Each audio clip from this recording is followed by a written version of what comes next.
Саламатсыңарбы балдар? Бүгүн 9 класстын алгебра предмети боюнча сабагыбызды баштайбыз. Бүгүнкү сабактын темасы тригонометриялык туюнтмаларды өзгөртүү жана теңдештиктерди далилдөө. Сабактын максаты тригонометриялык функциялардын арасындагы катнаштарды туюндуруучу формулаларды пайдаланып, тригонометриялык туюнтмаларды өзгөртүп, теңдештиктерди далилдейбиз. Тригонометриялык формулаларды жана анын касиеттерин колдонуп, мисалдарды чыгаруу менен билимибизди өркүндөтөбүз.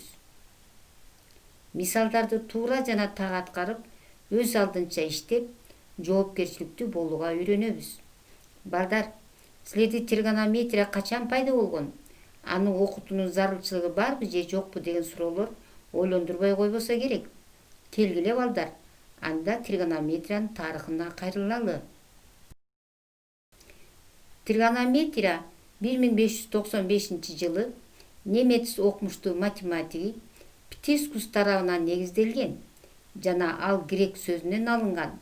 Бизче которгондо 3 бурчтуктуу өлчөм деген маанини түшүндүрөт. Ал эми тригонометриялык таблицаны биринчи жолу байыркы грек элинин астроному, механиги, географы жана математиги Никейский түзгөндүктөн аны тригонометриянын атасы деп аташкан. Тригонометриянын биздин жашообуздагы орду. Архитектурада тригонометриялык эсептөөлөрдүн жардамы менен дүйнөлүк маанидеги тарыхый эстеликтерди, ар кандай социалдык курулуш объекттерин курушкан. Мисалы, Араб Эмиратындагы көпүрө, Франциядагы Лувр музейи, Испаниядагы океан жаныбарларын музейин курушкан. Астрономияда ааламдагы планеталардын аралыктарын, океан деңиздеги кораблдин ордун, күн менен айдын тутулуш убактысын аныкташат. Ал эми медицинада адамдын жүрөгүнүн биоритмин аныктап, диагноз коюп, дарылашат. Эң кызыгы, биологияда куштардын канатынын кагышы жана балыктардын сууда сүзүү кыймыл аракеттери тригонометриялык синус тангенс функцияларынын графиктери боюнча болоорун байкашкан. Эмесе балдар, өтүлгөн сабакка кайталоо жүргүзөлү. Синус квадрат альфа плюс косинус квадрат альфа дайыма 1-ге барабар. Тангенс альфа барабар синус альфанын косинус альфага болгон катышы. Котангенс альфа барабар косинус альфанын синус альфага болгон катышы. Бул 3 формула негизги тригонометриялык теңдештиктер деп аталат. Ал эми тангенс альфа көбөйтүлгөн котангенс альфа дайыма 1-ге барабар.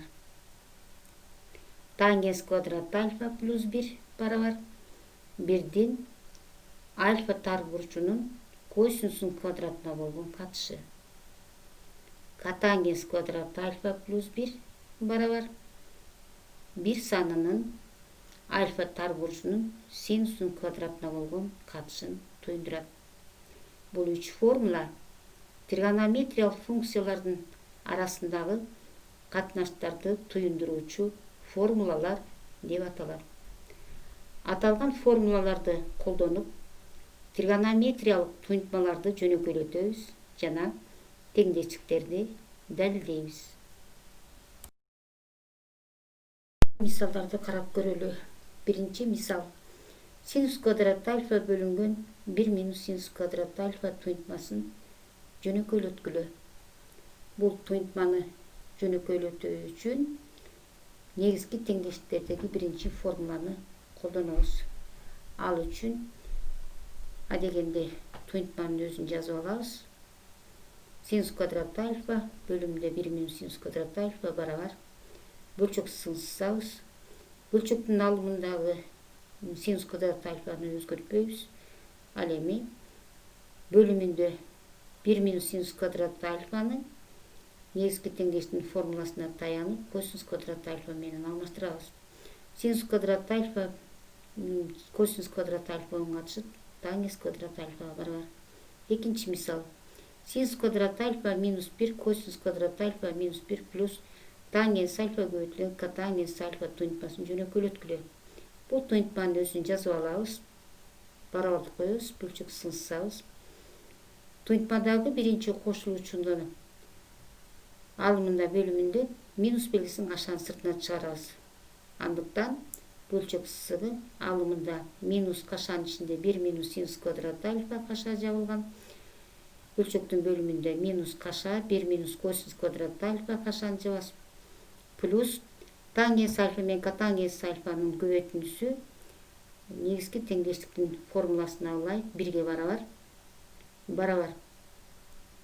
Бөлчөк сызыгы бөлчөктүн алымында 1 минус синус квадрат альфа менен 1 минус косинус квадрат альфаны косинус квадрат альфа синус квадрат альфа менен алмаштырабыз. Жыйынтыгында бөлчөктүн алымында минус косинус квадрат альфа бөлүмүндө минус синус квадрат альфа плюс 1 барабар. Косинус квадрат альфанын синус квадрат альфага болгон катышы котангенс квадрат альфаны берет. Ал эми терс белгилер бөлүүдө оң белгини берет. Ошентип жыйынтыгында котангенс квадрат альфа плюс 1. Бул 6-чы формуланын негизинде 1 бөлүнгөн синус квадрат альфага барабар.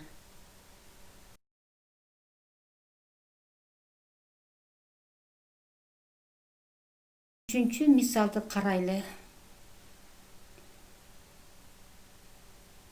Тангенс альфа бөлүнгөн синус альфа туйнтмасын жөнөкөйлөткүлө. Жана альфа тар бурчу барабар пи бөлүнгөн 3 болгондогу анын маанисин тапкыла. А дегенде туйнтманы жөнөкөйлөтүп алып, андан кийин анын маанисин табуу ыңгайлуу болот. Ал үчүн туйнтманын өзүн жазып алабыз. Тангенс альфа бөлүнгөн бөлүмүндө синус альфа барабар. Бөлчөк сыңсабыз. Бул жерден тангенс альфаны синус альфанын косинус альфа болгон катышы түрүндө көрсөтсөк болот. Андыктан бөлчөктүн алымында синус альфа бөлүнгөн косинус альфа бөлүмүндө синус альфа барабар. Бөлүү амалын аткарабыз. Бөлчөк сыңсабыз. Жыйынтыгында алымында синус альфа бөлүмүндө косинус альфа көбөйтүлгөн синус альфа. Бул жерден синус альфаны кыскартып жиберүүгө болот. Кыскартабыз. Ал барабар 1 бөлүнгөн косинус альфага. Эми бурчтун маанисин коебуз. Анда 1 бөлүнгөн косинус альфа барабар. Бөлчөк сыңсабыз. Алымында 1 бөлүмүндө косинус пи бөлүнгөн 3 барабар. Алымында 1 косинус пи бөлүнгөн 3 таблица боюнча 2ден 1ге барабар. Бөлүмүн аткарабыз. Ал 2ге барабар болот. 4-чү мисалга кайрылалы. Каша тангенс альфа көбөйтүлгөн косинус альфа каша жабылган квадраты плюс кашанын ичинде котангенс альфа көбөйтүлгөн синус альфа кашаны жабабыз. Анын квадраты барабар 1ге теңдештигин далилдегиле. Теңдештиктин сол жагын өзгөртүп оң жагын алабыз. Теңдештиктин сол жагын жазып алабыз. Кашанын ичине тангенс альфа менен котангенс альфаны синус альфа менен косинус альфанын катышы түрүндө көрсөтөбүз. Андыктан каша синус альфа бөлүнгөн косинус альфа көбөйтүлгөн косинус альфа кашаны жабабыз квадраты плюс каша косинус альфа бөлүнгөн синус альфа көбөйтүлгөн синус альфа кашаны жабабыз квадраты барабар. Бул жерде косинустарды жана синус альфаларды кыскартып коюуга болот. Кыскартабыз. Жыйынтыгында синус квадрат альфа плюс косинус квадрат альфаны алабыз. Өзүңөргө белгилүү болгондой, бул сумма 1ге барабар. Андыктан 1ге барабар деп алабыз. Ошентип теңдештик далилденди. Класстык иш үчүн көнүгүүлөрдү аткаралы. Китебиңердеги 170-беттеги Номер 29 көндүгүнүн V пунктуна назар салгыла. Тоюнтманы жөнөкөйлөткүлө. Косинус квадрат альфа плюс 1 плюс синус квадрат альфа барабар. Бул тоюнтманы жөнөкөйлөтүү үчүн кошуунун топтоштуруу касиетин колдонобуз. Ал үчүн косинус квадрат альфаны жана синус квадрат альфаны кашанын ичине бирге топтойбуз. Андыктан барабардыктан кийин жазабыз. Каша косинус квадрат альфа плюс синус квадрат альфа кашаны жабабыз. Плюс 1. Өзүңөргө белгилүү болгондой, косинус квадрат альфа плюс синус квадрат альфа бирге барабар. Ошентип барабардыктан кийин 1 плюс 1 барабар 2 болот. Номер 36-га өтөлү.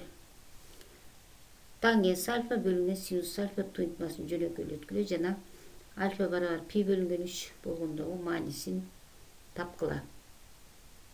Бул тоюнтманын маанисин табуу үчүн адегенде тоюнтманы жөнөкөйлөтүп алып, анан тар бурчтун маанисин оңоюп табабыз.